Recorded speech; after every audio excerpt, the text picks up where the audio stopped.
தங்கமே தங்கம், நீங்க நினைக்காதது நடக்கும். அமெரிக்காவுக்கு செக் வைக்கும் அரபு நாடுகள்.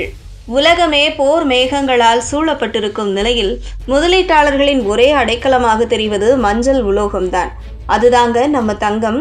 அமெரிக்காவுக்கும் வளைகுடா நாடுகளுக்கும் இடையிலான இந்த விரிசல் சாதாரண நடுத்தர குடும்பத்துக்கு திருமண பட்ஜெட் வரை அதிர வைக்க போகிறது.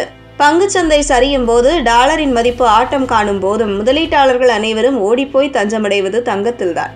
இப்போது அரபு நாடுகள் அமெரிக்க முதலீடுகளை திரும்ப பெறுவதால் அந்த பணம் அனைத்தும் நேராக தங்க கட்டிகளாக மாறப்போகின்றன. இதனால் சர்வதேச சந்தையில் தங்கத்தின் தேவை எகிரி அதன் விலை இதுவரை காணாத உச்சத்தை தொட வாய்ப்புள்ளது. தங்கத்திற்கு இணையாக வெள்ளியும் இந்த ஆட்டத்தில் முக்கிய பங்கு வகிக்கிறது. தொழில்துறை பயன்பாடுகள் ஒருபுறம் இருக்க, போர்க்கால சூழலில் பணவீக்கத்தை சமாளிக்க வெள்ளியில் முதலீடு செய்வது அதிகரிக்கும். தங்கம் எட்டாக்கனியாக மாறும்போது சாமானியனின் சேமிப்பாக வெள்ளி ஜொலிக்கத் தொடங்கும் என்கிறார்கள் சந்தை வல்லுநர்கள். நமது நாடு தங்கம் மற்றும் வெள்ளியை பெருமளவில் இறக்குமதி செய்யும் நாடு என்பதால் சர்வதேச விலை உயர்வு நேரடியாக நம்மூர் நகைக்கடைகளிலும் எதிரொலிக்கும். உலக அரசியலில் ஏற்படும் இந்த திடீர் மாற்றங்கள் இந்தியாவின் சமையலறை பட்ஜெட் முதல் நாட்டின் அந்நிய செலாவணி கையிருப்பு வரை அனைத்தையும் ஆட்டம் காண செய்யும் வல்லமை கொண்டவை. குறிப்பாக தங்கம் மற்றும் கச்சா எண்ணெய் ஆகிய இரண்டு காரணிகள் இந்தியாவுக்கு பெரும் சவாலாக மாறப்போகின்றன. நடப்பு கணக்கு பற்றாக்குறை எனும் சவால். இந்தியா தனது தேவையில் 80% அதிகமான கச்சா எண்ணெயையும் பெருமளவிலான தங்கத்தையும் இறக்குமதி செய்கிறது. சர்வதேச சந்தையில் டாலருக்கு நிகரான இந்திய ரூபாயின் மதிப்பு சரிவதும், அதே சமயம் தங்கம் மற்றும் கச்சா எண்ணெய் விலை உயர்வதும் இந்தியாவின் இறக்குமதி செலவை விண்ணை தொடச் செய்யும்.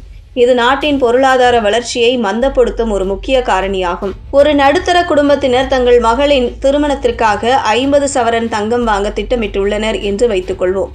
கடந்த சில வாரங்களுக்கு முன்பு ஒரு சவரன் 55,000 ரூபாய்க்கு விற்றது என்றால், இந்த வளைகுடா நாடுகளின் முதலீட்டு விலகல் மற்றும் ஈரான் போர்ச்சூழல் தங்கம் விலை சவரனுக்கு 5,000 ரூபாய் 7,000 ரூபாய் வரை உயரக்கூடும். இதனால் அந்த ஒரு திருமணத்தின் பட்ஜெட்டிலேயே சுமார் 3.5 லட்சம் ரூபாய் கூடுதல் சுமை ஏற்படும். இது தனிநபரின் சேமிப்பை கரைப்பது மட்டுமல்லாமல் சந்தையில் மக்களின் வாங்கும் திறனையும் குறைத்துவிடும்.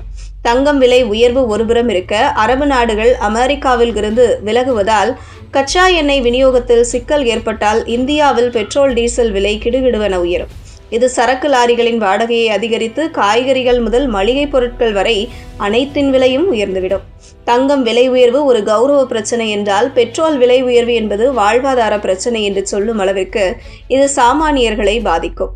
பங்குச்சந்தையில் முதலீடு செய்திருப்பவர்கள் போர்க்கால அச்சம் காரணமாக தங்கள் பங்குகளை விற்றுவிட்டு பாதுகாப்பான முதலீடாக தங்கத்தை நோக்கி திரும்புவார்கள். இதனால் இந்திய பங்குச்சந்தை பெரும் சரிவை சந்திக்க நேரிடும். இது சிறு முதலீட்டாளர்களின் சேமிப்பை ஒரு சில நாட்களிலேயே கணிசமாக குறைத்துவிடும் அபாயம் கொண்டது. இன்று ஒரு சவரன் வாங்குவதே பெரும் கனவாக இருக்கும் நிலையில் இந்த புவிசார் அரசியல் மாற்றங்கள் அந்த பாரத்தை இன்னும் கூட்டப் போகின்றன. சேமிப்பில் தங்கம் வைத்திருப்பவர்களுக்கு இது கொண்டாட்டமாக இருக்கலாம். ஆனால் புதிதாக வாங்குபவர்களுக்கு இது ஒரு திண்டாட்டமே.